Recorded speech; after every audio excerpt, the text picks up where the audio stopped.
ورسولا أصبحنا وأصبح الملك لله والحمد لله لا شريك له لا إله إلا هو وإليه النشور. الله أشهد أن لا إله إلا الله وحده لا شريك له وأشهد أن سيدنا محمدا عبده ورسوله. اللهم صل وسلم وبارك وأنعم على سيدنا وحبيبنا وقدوتنا محمد وعلى آله وصحابته والتابعين ومن تبعهم بإحسان إلى يوم الدين وعنا معهم برحمتك يا أرحم الراحمين. Para jamaah Masjid Al-Amin dimuliakan Allah Subhanahu wa taala. Alhamdulillah kita bersyukur kepada Allah atas limpahan anugerah karunia taufik hidayah. Pagi hari ini kita diperkenankan oleh Allah Subhanahu wa taala untuk bisa melaksanakan salat subuh berjamaah di Masjid Al-Amin ini, dan kita hadir dalam majelis ta'lim. Mudah-mudahan kehadiran kita, langkah-langkah kita dicatat sebagai pahala yang berlipat ganda oleh Allah Subhanahu wa taala, dan mudah-mudahan itu menjadi sarana istiqamah kita untuk tetap di atas kebenaran iman Islam yang sudah kita anut ini hingga ajal menyebut kita. Mudah-mudahan yang saat ini punya sakit diangkat penyakitnya oleh Allah Subhanahu wa taala. Mudah-mudahan yang punya problem, punya masalah diberi solusi jalan keluar yang terbaik oleh Allah Subhanahu wa taala. Yang punya kesulitan dimudahkan oleh Allah. Yang punya kesulitan rezeki mudah-mudahan diluaskan rezekinya oleh Allah dan diberkahi oleh Allah Subhanahu wa taala. Kesulitan di bidang keluarga, anak, mudah-mudahan mereka jadikan anak-anak yang soleh dan salihah, jadi keluarga yang sakinah, mawaddah, warahmah. Amin ya rabbal alamin. Dan tentu kita tidak lupa berdoa, mudah-mudahan apa yang terjadi, apa yang menjadi ujian Allah berupa COVID-19 ini segera diangkat oleh Allah Subhanahu wa taala dari bumi kita, sehingga kita diselamatkan oleh Allah dari bahaya COVID-19 ini. Amin ya rabbal alamin. Para jamaah yang muliakan Allah Subhanahu wa taala, pekan ini kita diramaikan di medsos, di media-media kita dengan apa yang terjadi pada dai, guru, ya, dan syekh kita, yaitu Syekh Ali Jabir hafizahullah. Mudah-mudahan Allah menjaga beliau dan menjaga kita semuanya. Upaya untuk penikaman pada beliau, ya, upaya pembunuhan yang alhamdulillah digagalkan oleh Allah Subhanahu wa taala. Dan sebenarnya kondisi yang dialami oleh seorang dai, upaya-upaya untuk membunuh seorang dai itu adalah tujuan utamanya adalah membungkam dakwah itu sendiri. Ya, ingin membungkam dakwah yang dilakukan oleh musuh-musuh Islam, dan itu memang sudah menjadi sunnatullah bahwa dakwah dan dai itu senantiasa dimusuhi oleh orang-orang yang memang menjadi musuh Allah, tentara-tentara iblis, tentara-tentara setan. Merekalah yang ingin membungkam dakwah Allah Subhanahu wa taala. Tetapi yakinlah kita bahwa upaya apapun juga yang dilakukan oleh musuh-musuh Allah itu tidak pernah mampu membungkam, ya, dakwah ini, tidak mampu membendung bahwa dakwah ini pasti akan sampai ke seluruh pelosok dunia. Yuriduna an yutfi'u nurallahi biafwahihim wa yuridullahu an yutimma nurahu walau karihal kafirun. Ya, mereka menginginkan untuk membungkam, mematikan cahaya dakwah Allah ini, tapi Allah pasti akan menyempurnakan dan menyebarkan dakwah ini, sekalipun orang-orang kafir, orang-orang musyrik, orang-orang munafik tidak suka pada agama Allah Subhanahu wa taala. Ya. Jadi kasus itu sebenarnya bukan satu-satunya kasus, tapi itu sunnatullah sejak zaman nabi-nabi dahulu, bagaimana ya para nabi dahulu disakiti ya, dan kemudian upaya-upaya untuk membunuh mereka. Nabi Ibrahim dibakar ya alaihissalam, Nabi Musa dikejar-kejar oleh Fir'aun ya, kemudian begitu juga nabi-nabi yang lain, Nabi Hud, Nabi Saleh ya, tujuan mereka satu, yaitu membungkam dakwah. Nah, bagaimana peristiwa-peristiwa ya kemauan musuh Islam atau keinginan musuh Islam untuk membungkam dakwah itu di dalam sirah Rasulullah sallallahu alaihi wasallam. Banyak sekali kasus di zaman Rasulullah sallallahu alaihi wasallam ya, upaya-upaya untuk membungkam dakwah mulai sejak periode Mekah. Rasulullah sallallahu alaihi wasallam diupayakan untuk dibunuh. Ya. Kasus pertama yaitu ketika ada upaya orang-orang Quraisy ya datang kepada Abu Thalib ketika Rasulullah diasuh atau hidup bersama keluarga Abu Thalib ya, pamandanya. Mereka datang kepada Abu Thalib menawarkan kepada Abu Thalib ya agar Muhammad sallallahu alaihi wasallam itu diserahkan kepada mereka untuk dibunuh. Sementara Abu Thalib dikasih ganti dengan seorang pemuda yang tampan namanya Umar bin Walid. Ya, kata mereka kepada Abu Thalib, wahai Abu Thalib, ini Umarah bin Walid. Ya, seorang anak muda yang paling tampan di kota Mekah ini. Silakan Anda ambil ya, gantinya anakmu serahkan kepada kami untuk kami bunuh. Nah, Abu Thalib mengatakan, sungguh bodoh saya kalau seandainya saya menyerahkan anak saya untuk kalian bunuh, kemudian anak kalian serahkan ke saya, kemudian saya yang menghidupi dia, menafkahi dia.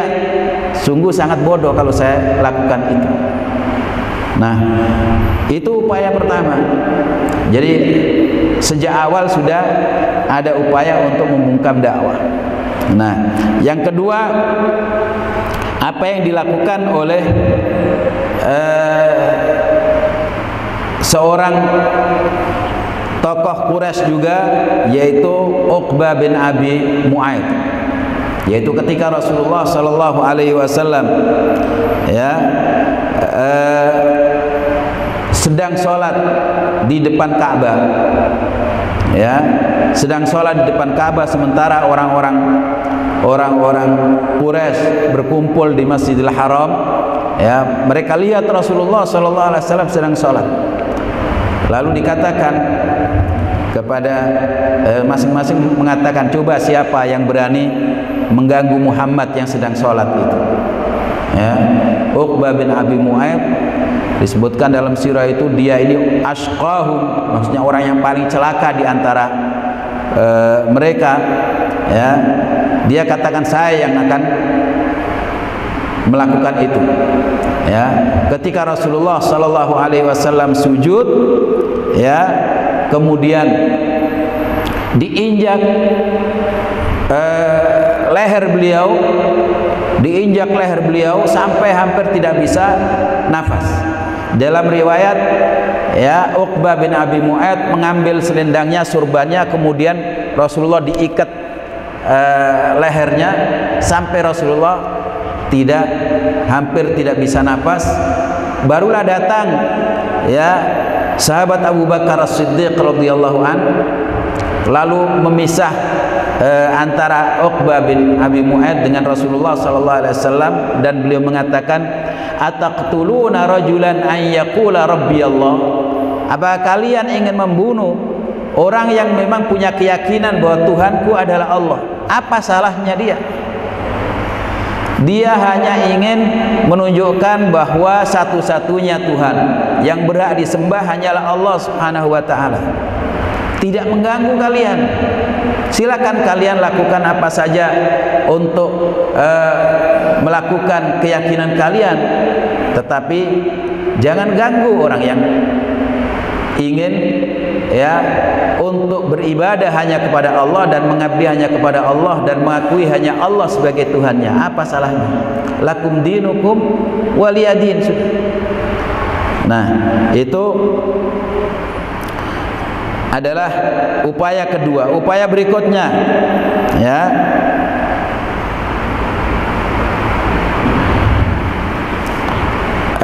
ini yang dilakukan oleh Abu Jahal, yang disebut oleh Rasulullah Fir'aun hadhil ummah.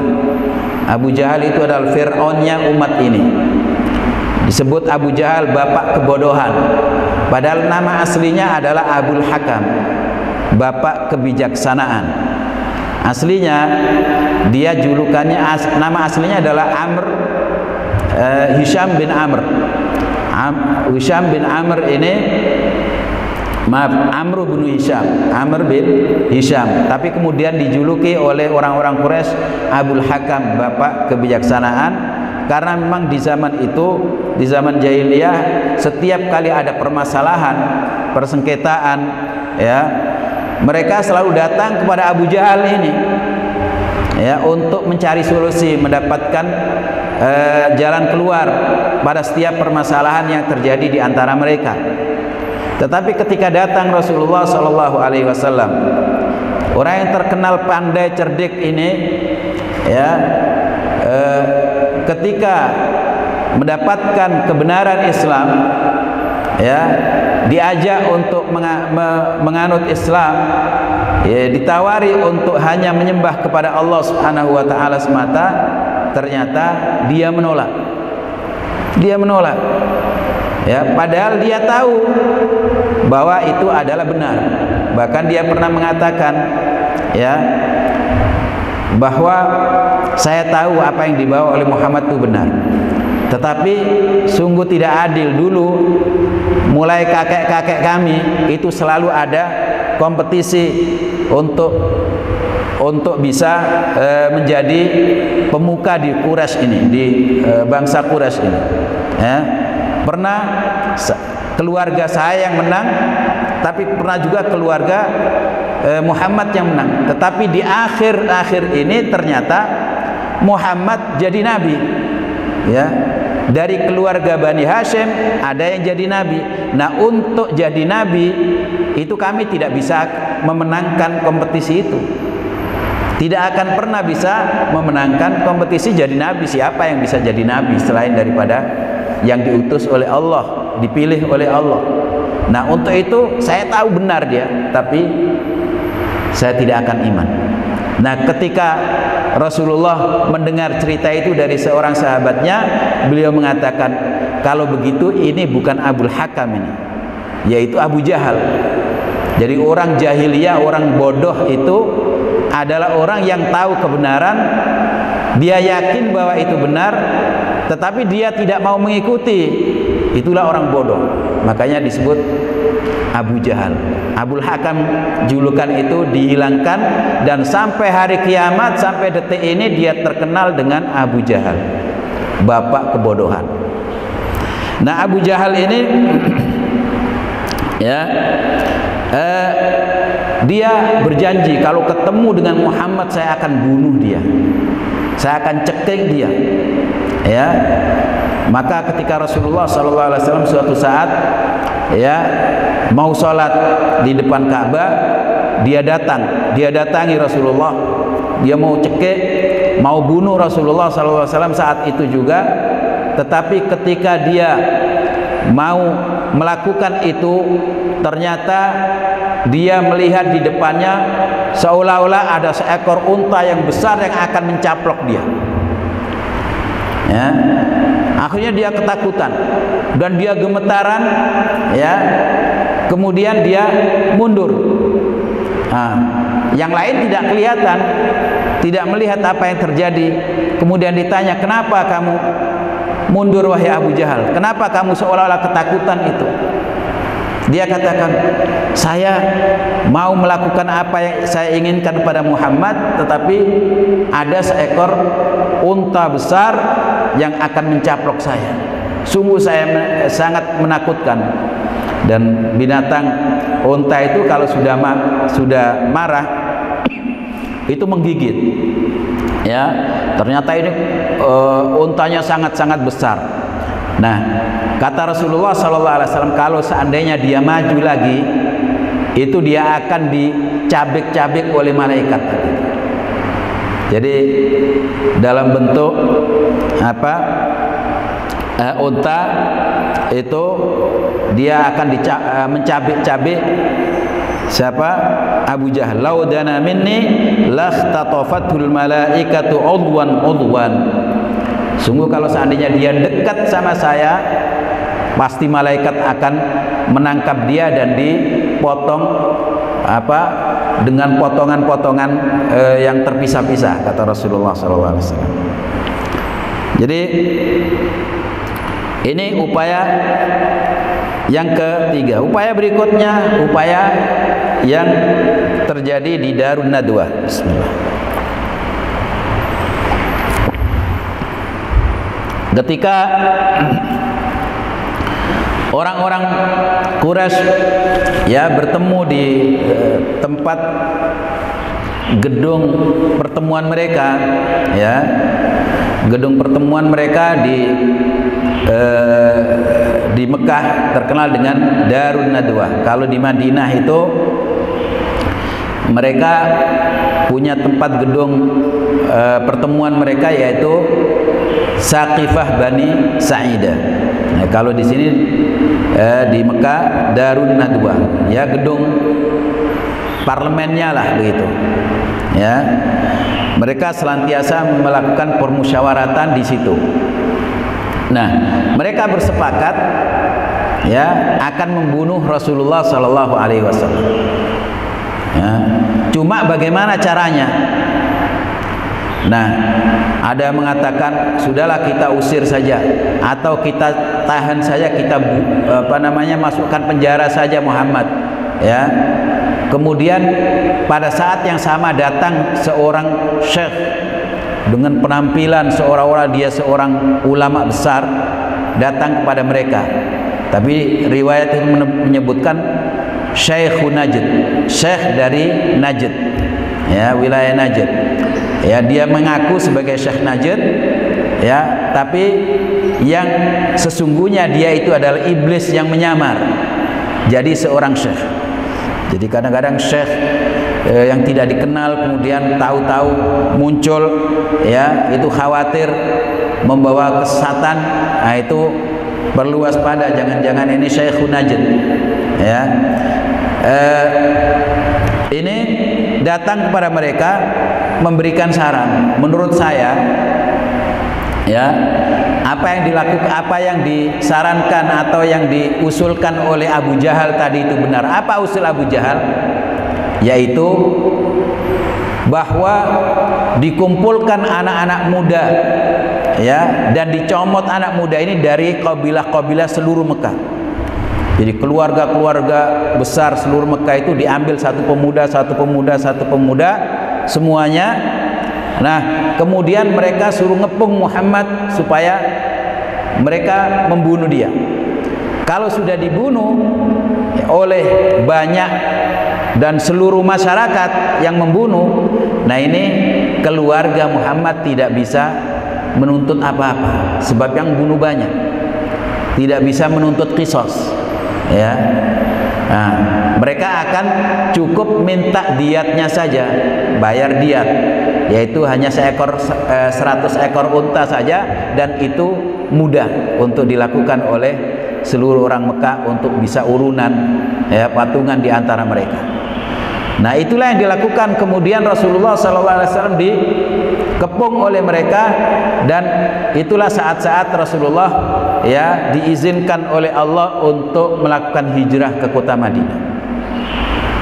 Maka Sayyidina Ali disuruh tidur di atas ranjang Rasulullah SAW, dan mereka mengepung rumah Rasulullah, tetapi Allah Subhanahu wa taala membuat mereka buta dan tertidur ya ketika Rasulullah keluar dari rumah dan membaca waja'alna min baini aydihim saddan wa min khalfihim saddan fa'aghshaynahum fahum la yubsirun. Kemudian semua mereka ditaburi pasir oleh Rasulullah SAW dan tidak bisa terbangun kecuali saat matahari sudah panas.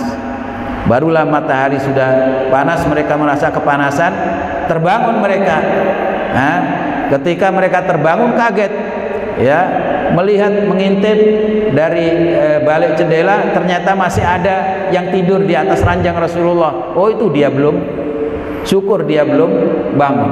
Ternyata ketika bangun bukan Rasulullah SAW, tapi Ali bin Abi Thalib radhiyallahu anhu. Nah, jadi ini diselamatkan lagi oleh Allah Subhanahu wa taala. Upaya berikutnya adalah upaya yang dilakukan oleh Suraqah bin Malik. Suraqah bin Malik, ya, ketika Rasulullah sallallahu alaihi wasallam pergi berhijrah, keluar berhijrah bersama Abu Bakar, beliau tinggal di Gua Thur selama 3 hari 3 malam. Kemudian setelah itu keluar menyusuri jalan-jalan yang penuh dengan onak dan duri, perbukitan, lembah-lembah yang berbatu, ya. Kemudian pada saat itu orang Quraisy membuka sayembara siapa saja yang bisa menemukan Muhammad dan kelompoknya, ya, rombongannya yang hijrah ke Madinah itu akan mendapatkan 100 ekor unta. Nah, semua orang berusaha, mereka tergiur dengan hadiah yang ditawarkan itu. Maka ada seorang anak muda namanya Suraqah bin Malik, ya, dia mendengar ada temannya yang bilang, "Wahai Suraqah, saya tadi itu melihat di semak-semak dari jauh ada, ya, orang yang seolah-olah orang-orang hitam gitu, kelihatan dari jauh, ya, sedang berjalan." Dalam hati Suraqah, oh, itu pasti Muhammad dan Abu Bakar serta rombongannya, ya. Kata Suraqah, karena dia ingin yang akan mendapatkan 100 ekor unta. Sudah, itu siapa? Itu si fulan, bukan Muhammad itu, ya, jangan bilang siapa-siapa. Akhirnya dia melakukan usaha-usaha menyiapkan pedangnya dan menyiapkan untanya. Ketika tidak ada orang yang tahu, dia keluar mengejar Rasulullah Shallallahu Alaihi Wasallam. Nah, sesampai ketemu dengan Rasulullah dan itu sudah dekat di kota Yathrib, kota Madinah, ya, dan mau menebaskan pedangnya kepada Rasulullah Shallallahu Alaihi Wasallam, maka kuda yang dia kendarai terperosok dan masuk kakinya ke dalam tanah, dalam padang pasir. Nah, kemudian dia minta tolong kepada Rasulullah SAW, tolong doakan saya atau tolong saya supaya selamat. Akhirnya dia bisa bangkit lagi. Nah, ketika dia sudah balik ke Mekah, masih ingat 100 ekor unta ini sayang sekali kalau terlewatkan. Dia balik lagi, ya. Kemudian dia mau membunuh Rasulullah SAW. Tetapi dengan kuasa Allah, dengan qadar Allah Subhanahu wa taala, kemudian dia terperosok lagi sampai 3 kali. Dan disitulah dia minta maaf pada Rasulullah sallallahu alaihi wasallam dan diceritakan dalam riwayat itu bahwa dia masuk Islam oleh Rasulullah sallallahu alaihi wasallam. Saya janjikan nanti kalau saya bisa menaklukkan, ya, kekaisaran Persia, engkau saya kasih mahkota dari Raja Persia, Kaisar Persia. Ya, ada riwayat saya kasih gelang yang dipakai oleh Raja Persia dan akan engkau mengenakan gelang itu, gelang raja. Ada mengatakan mahkotanya.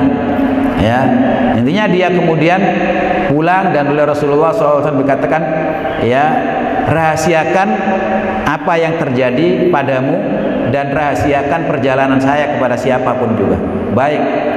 Nah, dia masuk Islam dan dia menyembunyikan masuk Islamnya itu kepada siapapun juga. Dan mereka akhirnya tidak tahu bahwa Rasulullah sudah sampai ke kota Yathrib. Nah, selanjutnya, ya, ketika di zaman Umar bin Khattab radhiyallahu an, ya, kaum muslimin dan Rasulullah sudah wafat, ya, kaum muslimin berhasil menaklukkan kekaisaran Persia. Imperium Persia ditaklukkan oleh Rasulullah, oleh kaum muslimin di zaman Umar bin Khattab radhiyallahu an. Maka ketika berhasil, ya, di antara jarahan atau ghanimah, ya, rampasan perang itu diantaranya adalah, ya, benda-benda yang dijadikan sebagai perhiasan sang kaisar.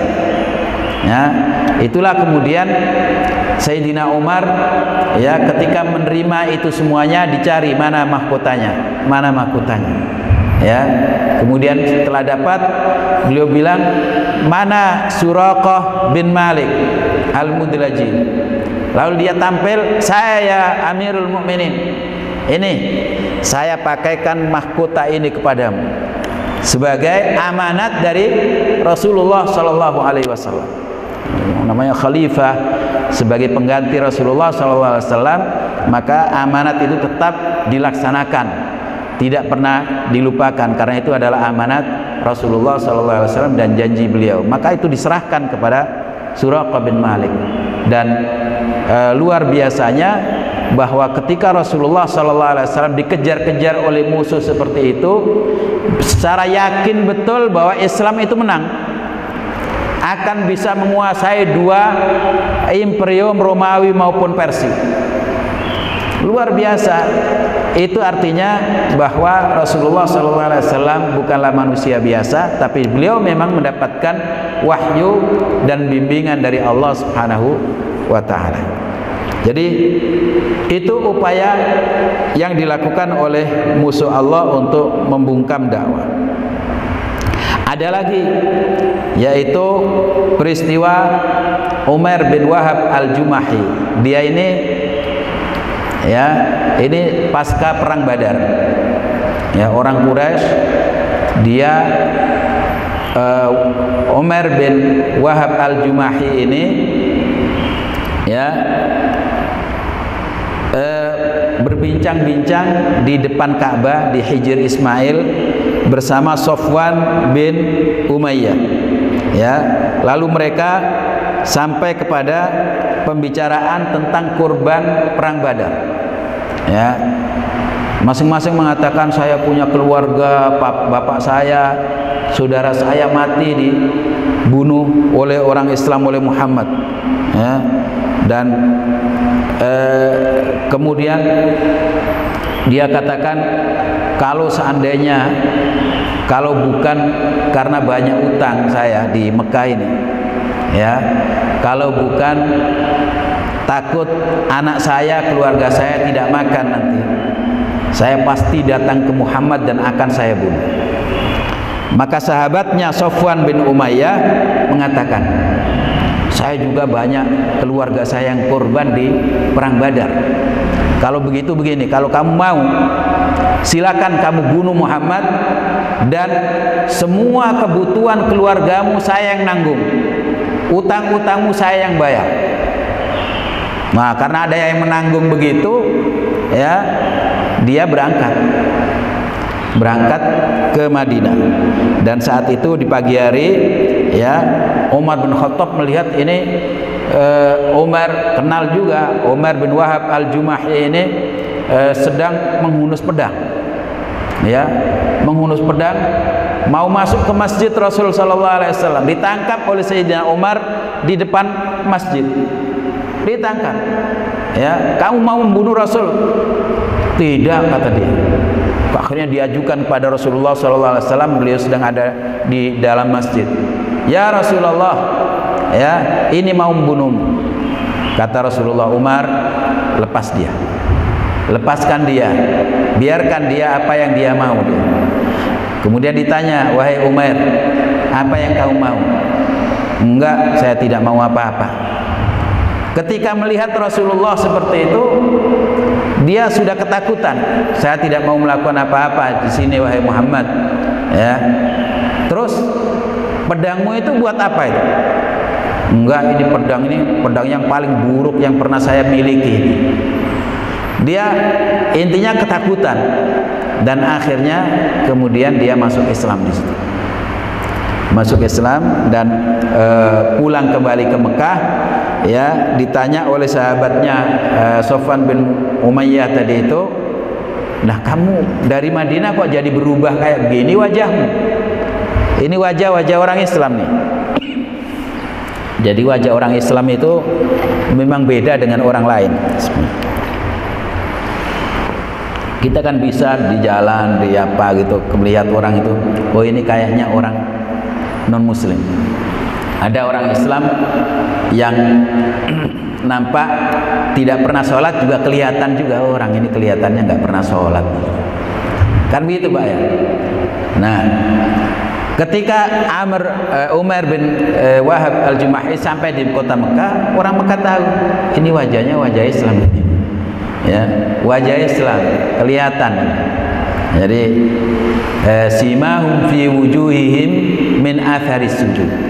Jadi tanda orang Islam itu ya ada di wajah mereka, cerah karena ada wudu, ada sujud, ya, sehingga itu bisa membedakan antara orang Islam. Di dunia saja sudah bisa dibedakan, ya. Kita bisa merasakan ini muslim yang baik, ini muslim yang jahat, itu ketika dekat saja sudah tahu, sudah merasa. Terutama ya orang-orang yang memang diberi oleh Allah ya pengetahuan batin seperti itu. Nah, mereka tahu dan akhirnya mereka, "Ya sudah, kalau gitu saya tidak akan menanggung anak dan istrimu lagi," kata siapa? Umayyah, siapa? Sofwan bin Umayyah. Kemudian upaya yang dilakukan oleh orang-orang Yahudi, ya, ketika Rasulullah Shallallahu Alaihi Wasallam ya datang ke Yahudi Bani Nadir, ya, ada seorang sahabat Rasulullah yang secara tidak sengaja membunuh orang. Jadi orang itu terbunuh gitu oleh sahabat Rasulullah, dan dalam perjanjian kota Madinah yang ditandatangani bersama antara Rasulullah dengan bangsa Yahudi pada saat itu, di antara pasal-pasalnya menyebutkan bahwa kalau nanti ada di antara penduduk kota Madinah dari golongan manapun, apakah dari golongan Islam atau golongan Yahudi, ya, punya tanggungan yaitu diat, dan dia itu berat 100 ekor unta sekalipun ya tidak sengaja membunuh 100 ekor unta. Nah, ini kita tanggung bersama antara orang Islam dan orang Yahudi. Kita sama-sama bertanggung jawab untuk menanggung ya patungan untuk membayar diat tersebut. Nah, maka ketika terjadi itu, Rasulullah SAW datang ke perkampungan Yahudi Bani Nadir. Ya, ketika sampai di sana pada waktu itu siang terik, matahari sangat menyengat, Rasulullah ya berteduh di sebuah bangunan milik orang Yahudi yang cukup tinggi, ya. Beliau bersama sahabat-sahabatnya ya berteduh di samping rumah begitu, samping bangunan itu. Nah, ketika mereka orang-orang Yahudi tahu, ya, orang-orang Yahudi tahu ada Rasulullah bersama sahabat-sahabatnya sedang berteduh di bawah bangunan yang tinggi itu, mereka saling mengatakan, coba ini kesempatan bagus untuk menghabisi Muhammad, untuk menghabisi dakwah yang dia bawa itu. Ini dia sedang ada di bawah, siapa yang berani untuk membunuh dia? Ya, nah ada seorang Yahudi namanya Amru bin Jahash al-Yahudi bin Ka'ab, ya, dia bilang saya yang berani melakukan itu.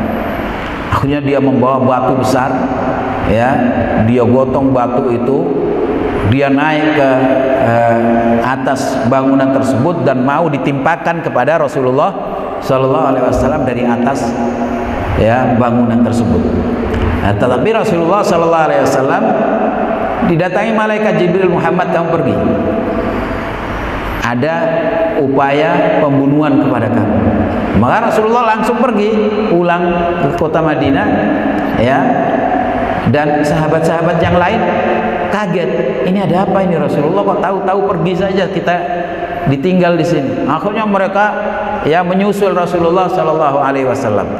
Ya, ketika menyusul itulah mereka bertanya, ya Rasulullah, kenapa engkau tinggalkan kami? Kita belum berhasil untuk mendapatkan uang tebusan itu dari orang-orang Yahudi.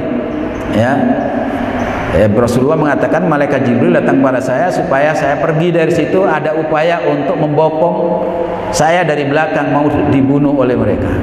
Nah, maka disitulah kemudian Rasulullah, ya, memerintahkan sahabat-sahabatnya untuk bersiap memerangi Bani Nadir. Itu disebut dengan Ghazwah Bani Nadir. Akhirnya mereka dikepung oleh Rasulullah bersama sahabat-sahabatnya selama lebih dari 15 hari, dan akhirnya mereka menyerah. Dan sebagai konsekuensi dari perjanjian bersama, kalau ada yang berkhianat maka harus diusir dari kota Madinah. Ya, maka mereka diusir dari kota Madinah. Dan kisah ini, ya, bisa kita baca di kitab-kitab tafsir tentang surat Al-Hasyr, ya, yaitu surat Al-Hasyr itu menceritakan tentang, ya, Bani Nadir yang diusir, ya, dan apa, mereka tidak boleh tinggal di kota Madinah. Pergi mereka keluar kota Madinah dan tinggal di luar kota Madinah. Ya, diantaranya ada di Khaybar, ada yang mereka ada di wilayah Fadak, yang sekarang ada di wilayah dekat Tabuk sana, dekat Yordan. Nah, mereka tinggal di sana. Intinya mereka diusir dari kota Madinah karena mengkhianati perjanjian yang sudah dibuat bersama Rasulullah. Dan ini untuk kesekian kalinya upaya untuk membungkam dakwah Rasulullah Sallallahu Alaihi Wasallam. Dan berikutnya adalah usaha untuk meracuni Rasulullah Sallallahu Alaihi Wasallam. Dan ini dilakukan setelah, yaitu di tahun 7 Hijriah, setelah Rasulullah Sallallahu Alaihi Wasallam berhasil memenangkan pertempuran dengan orang Yahudi di Khaybar, perang Khaybar.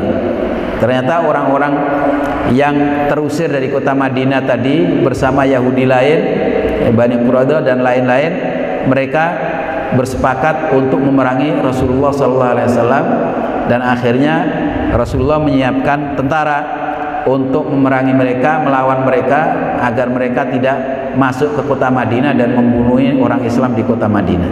Nah, maka diperangilah oleh Rasulullah, dan akhirnya mereka terkalahkan di perang yang terkenal itu perang Khaybar tahun 7 Hijriah.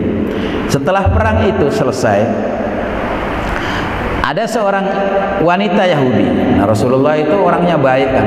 Biasa setelah perang selesai, ya sudah selesai, bergaul biasa dengan penduduk lokal di situ, termasuk dengan orang-orang yang ngobrol dengan orang penduduk di situ, termasuk pada ibu-ibu.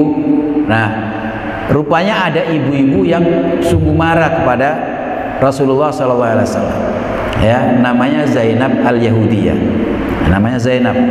Ya, dia menyiapkan, ya, daging kambing. Dia suruh motong kambing, kemudian tanya, apa yang paling disukai oleh Muhammad, karena Rasulullah itu terkenal suka kambing, suka daging kambing. Ya, daging kambing itu bagus sebenarnya menurut kesehatan, bahkan lebih bagus daripada daging sapi. Ya, katanya memang justru lemaknya lebih sedikit daripada sapi, tapi kita mungkin karena mitos, ya, jangan makan kambing nanti naik darahnya, naik lagi nanti kan itu. Apalagi orang yang punya hipertensi begitu, sangat tidak mau makan daging kambing. Nah, padahal yang benar daging kambing justru lebih baik, sehingga Rasulullah juga suka. Coba niatkan saya niru Rasulullah, suka daging kambing, ya, daripada daging sapi. Insya Allah ya disehatkan. Nah, itu dia dibilang oleh orang itu bahwa yang disukai oleh Muhammad itu adalah ya paha depan, bagian al-katif, jadi belikatnya kambing depan itu yang paling disukai Rasulullah SAW. Maka dia racuni itu, semuanya racun, tapi ini dibubuhi dengan racun yang lebih banyak. Ya. Kemudian setelah selesai dimasak, ya, kemudian orang-orang Islam yang masih ada di perkampungan Yahudi itu dipanggil sama wanita ini. Mari, saya ingin menjamu kalian. Nah, karena saya lihat kalian ini orang-orang baik. Ya. Maka Rasulullah SAW mengajak sahabat-sahabatnya untuk makan. Ya. Dan kita tahu bahwa sembelihan orang ahli kitab itu halal bagi orang Islam, kan itu kan. Rasulullah makan. Nah, ketika makan itulah ya belikat depan itu dia bisa bicara sama Rasulullah SAW. Ya Rasulullah, ini saya ini ada racunnya. Nah, Rasulullah yang sudah memasukkan ke mulutnya tadi kemudian dilepeh lagi, ya, dan akhirnya ditinggalkan. Nah, ternyata Rasulullah ya ditanya oleh sahabat-sahabatnya, ya Rasulullah, bagaimana wanita ini kita tangkap, Mbak? Ya, yang akan meracuni dan membunuh engkau. Jangan, sudah saya. Nah, biasa Rasulullah itu kalau urusan pribadi beliau terganggu, itu Rasulullah memaafkan. Ya, maka dimaafkan. Ya, ternyata Rasulullah ketika pulang ada sahabatnya yang ikut makan tadi itu meninggal. Ya, meninggal, yaitu Abdullah bin Ma'rur.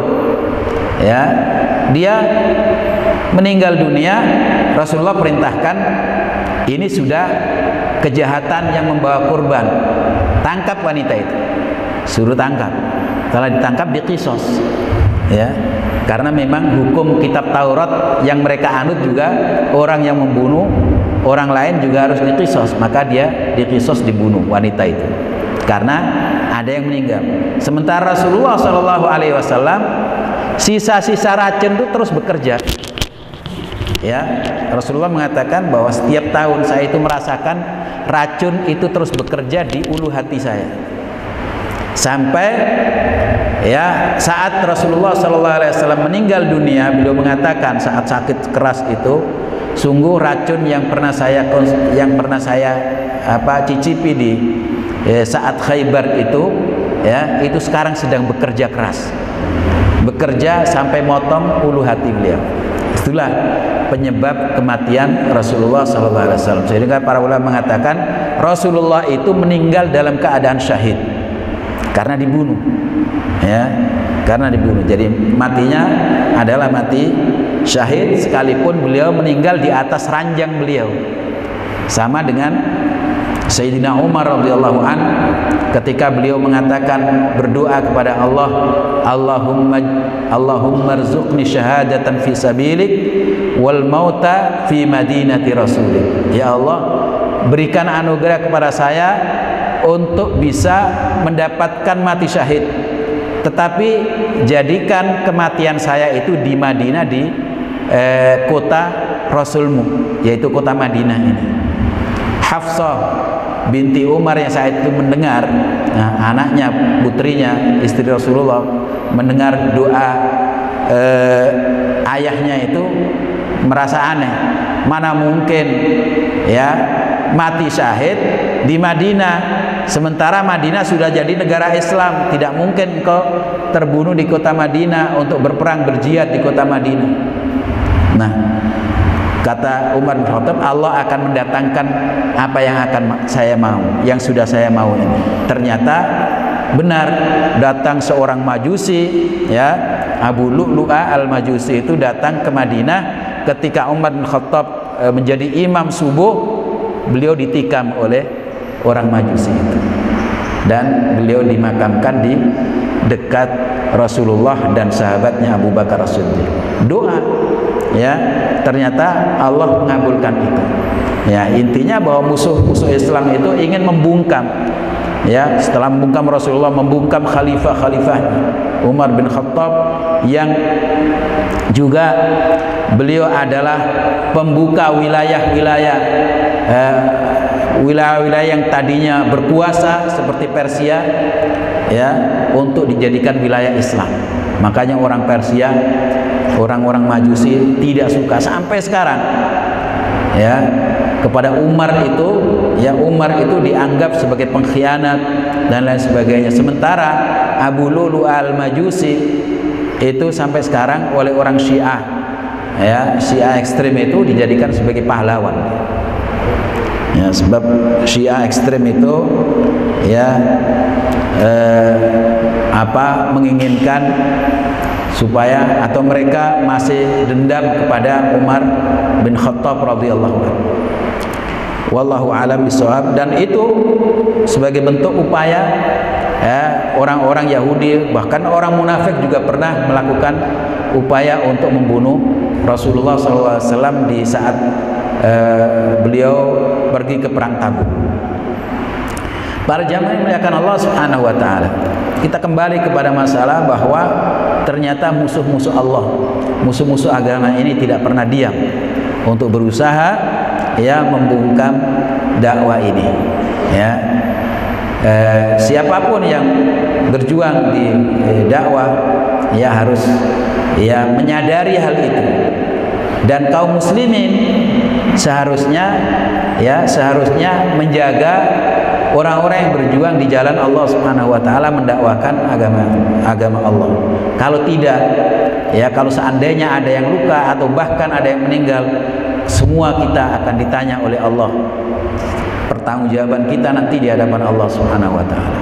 Dahulu Rasulullah sallallahu alaihi wasallam ketika turun ayat surat Al-Maidah 67, ya ayyuhar rasul balligh ma unzila ilaika mir rabbik wa illam taf'al fama ballaghta risalata. Wahai Rasul, sampaikan, sebarkan wahyu yang diturunkan oleh Allah kepadamu ini kepada seluruh manusia.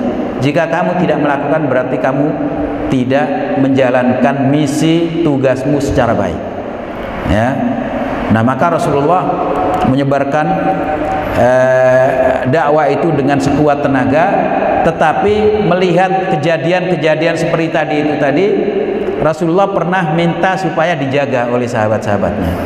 Suatu malam dalam riwayat Siti Aisyah, ya, disebutkan, ya, Rasulullah itu gelisah, seakan-akan mau ada penculikan kepada Rasulullah SAW. Beliau mengatakan, sungguh kalau seandainya ada orang yang dari sahabat-sahabat saya yang menjaga saya, ya, keselamatan saya.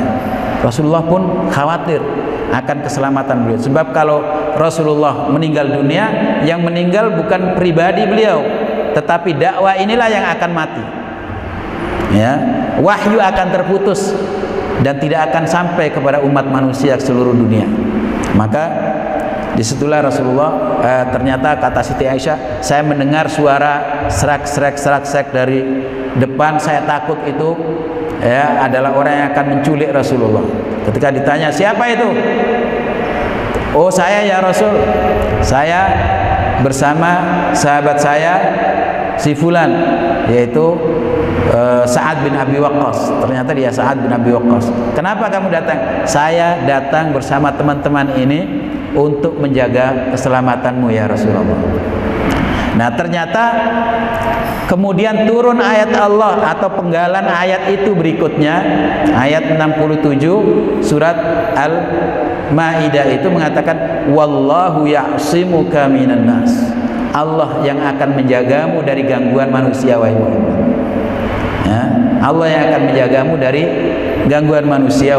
Innallaha la yahdil qaumal kafirin. Semuanya Allah tidak memberikan hidayah kepada orang-orang kafir. Nah, dari situ kemudian Rasulullah SAW mengatakan kepada para sahabatnya, sudah kalian bubar, sebab Allah sudah memberikan jaminan untuk menjaga saya. Jadi itu kalau Rasulullah dijaga oleh Allah, ada jaminan. Bagi kita, ya, siapa yang bisa menjamin? Para dai, para ustadz, para kiai, siapa yang bisa menjamin? Maka kewajiban kita sebenarnya orang Islam menjaga, ya, kelangsungan dakwah itu dengan menjaga para dai-nya, orang-orang yang menyiarkan, orang-orang yang menghidupkan agama ini, ya, itu yang wajib kita jaga dari gangguan orang lain. Jika tidak, kalau terjadi apa-apa, kita pasti ditanya oleh Allah, kenapa kalian tidak jaga? Seperti para sahabat dahulu menjaga Rasulullah SAW. Karena para dai, para ustadz, para kiai, para ulama adalah warathatul anbiya. Mereka lah pewaris para nabi itu. Mereka yang terus memperjuangkan dan melanjutkan dakwah ini kepada umat manusia. Maka mereka juga sebetulnya punya hak untuk mendapatkan, ya, fasilitas sebagaimana yang diberikan oleh para sahabat kepada Rasulullah SAW. Sementara orang yang suka mengganggu orang para dai, para kiai, para ulama itu, ya, dia akan diancam oleh Allah Subhanahu wa taala sebagaimana dalam hadis qudsi, di mana Allah dalam hadis qudsi berfirman, man adali waliyan faqad adantuhu bil harb. Barang siapa yang mengganggu, menyakiti waliku, kekasihku, maka saya, kata Allah, memproklamirkan perang bersama dia. Yang dia berarti berani berperang dengan Allah. Ya, kalau siapapun juga kalau berperang sama Allah, ya tidak mungkin menang, kan, gitu kan. Bakal disiksa oleh Allah dalam kehidupan dunia maupun di akhirat nanti. Mudah-mudahan kita senantiasa, ya, mampu menjaga agama ini dengan menjaga siapapun yang berjuang di jalan Allah Subhanahu wa ta'ala. Ada yang bertanya, Pak? Atau menambahkan?